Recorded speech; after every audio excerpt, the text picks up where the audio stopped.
folks, and welcome to In the Kitchen with Pete. Today, our simple and delicious recipe, we're going to be using boneless, skinless chicken breasts. They're delicious, can be used in so many different recipes, but often cooked too much. I'm going to show you a simple method to consistently cook it perfectly juicy. It'll cut down in the cook time. And then we're going to put together a lovely, decadent, creamy mushroom and herb sauce. It'll go great on top of the chicken, goes great with pasta or rice as well. Let's get to it. To start off, we have our chicken breast. When you get a chicken breast, you'll see one side is thicker than the other.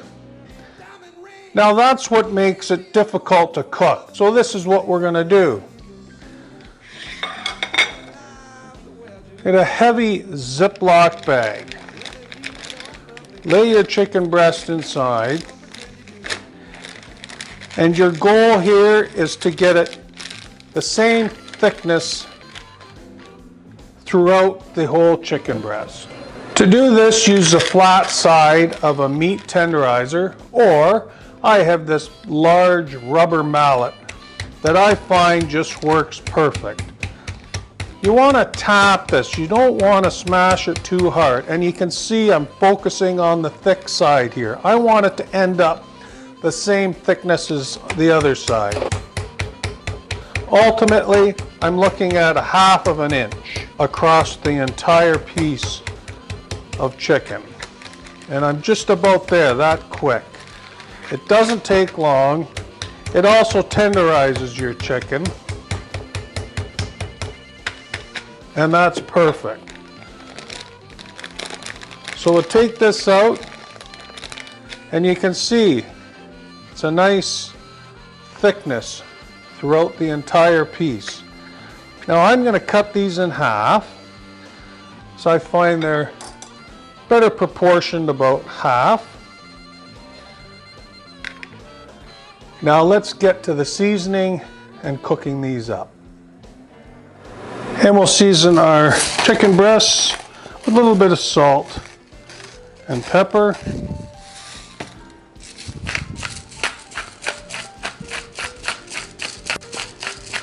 Both sides.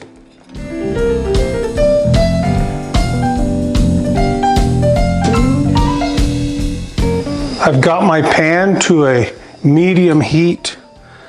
To that, I'm going to add a tablespoon of butter and a teaspoon of olive oil, 2 garlic cloves, peeled and smashed. Just smash them with the back of a knife. That's going to give us some nice flavor in our butter and oil. And a couple of sprigs of thyme. What we're doing here is flavoring our oil and butter. The reason I put some olive oil in with the butter is so the butter doesn't burn. Once I've incorporated these flavors, next the chicken breasts will go in.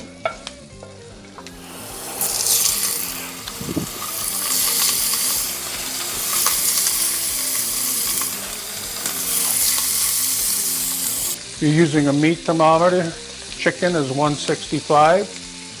Bring it up to about 160, let it rest until it hits the 165 degree Fahrenheit.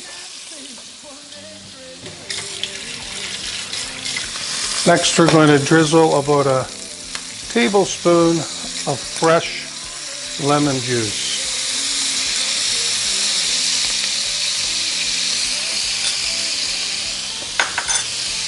Okay, that's been 4 minutes. Time to flip them. Nicely browned.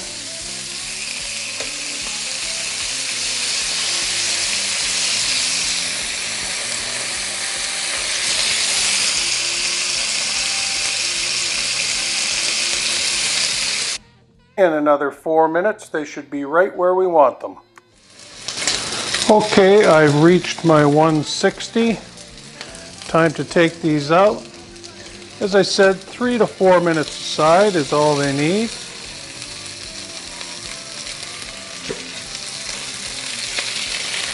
We'll set these off to the side and rest. These little pieces of garlic are delicious. If you want to serve those to folks who enjoy them, you can put them on the side of the plate. I think they're delicious. They're just like little pieces of candy. So we're going to let this rest. We'll tent those. And now, let's get to our sauce. We're going to start off with another tablespoon of butter and a teaspoon of olive oil, a couple sprigs of thyme, and a teaspoon of lemon juice.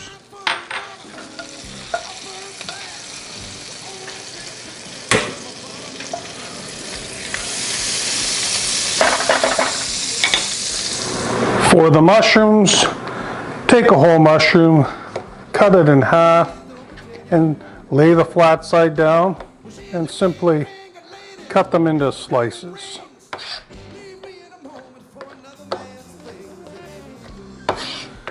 Like so.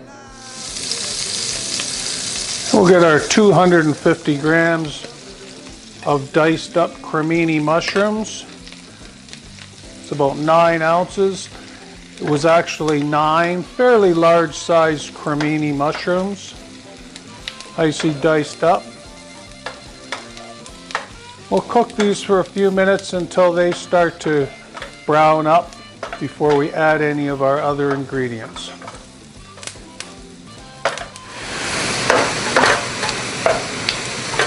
Mushrooms have been in now for about 3 minutes. We're going to add a half a cup of white dry wine, whatever your favorite wine is.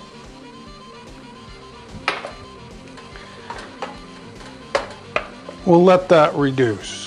When our juice is almost all reduced, I'm going to add another finely diced clove of garlic. There was lots of garlic flavor from our butter and from cooking our meat and so on. But I like to kick it up a little bit more garlic. And I do this at the end so it doesn't burn. It smells wonderful. I'll be using 2 cups of cream. To start off with, we'll put in about a cup. This is 35%. And I'm going to save about a cup in here because I'm going to mix it with my corn starch, which is going to thicken up my sauce. You've noticed I haven't put any salt and pepper in yet. I'm going to do that at the end. There was salt and pepper in the pan from the beginning, from when we cooked our meat. I've got 3 tablespoons of cornstarch. I'm going to add the rest of my cream to this and mix it up well.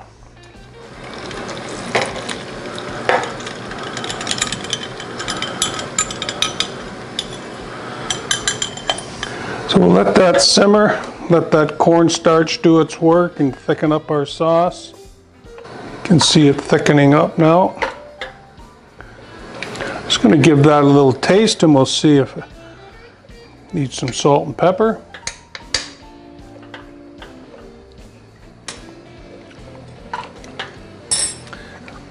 And I say yes, it needs salt and pepper.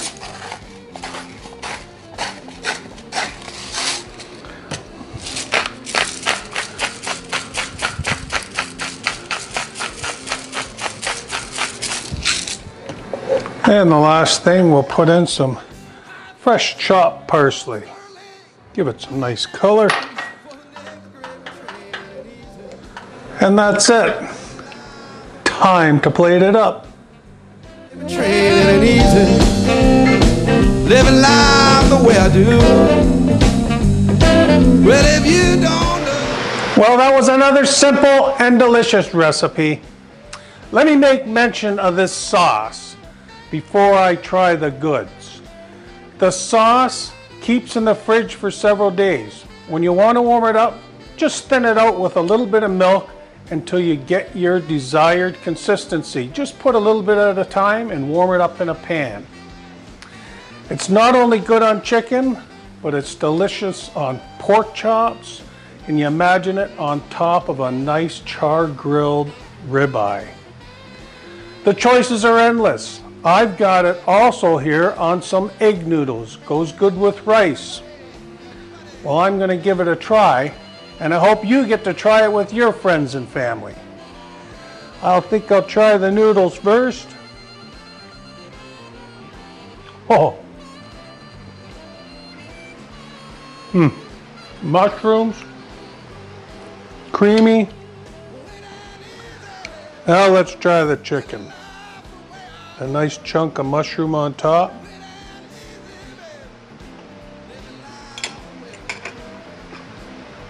Oh, that's the way to do it.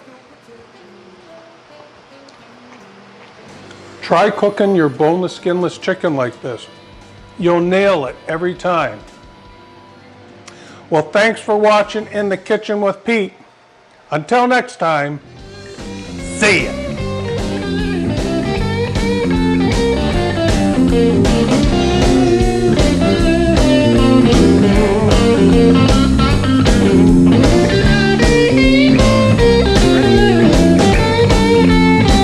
Well, it's a high fashion gold sterling waiting at the station for the next gravy train.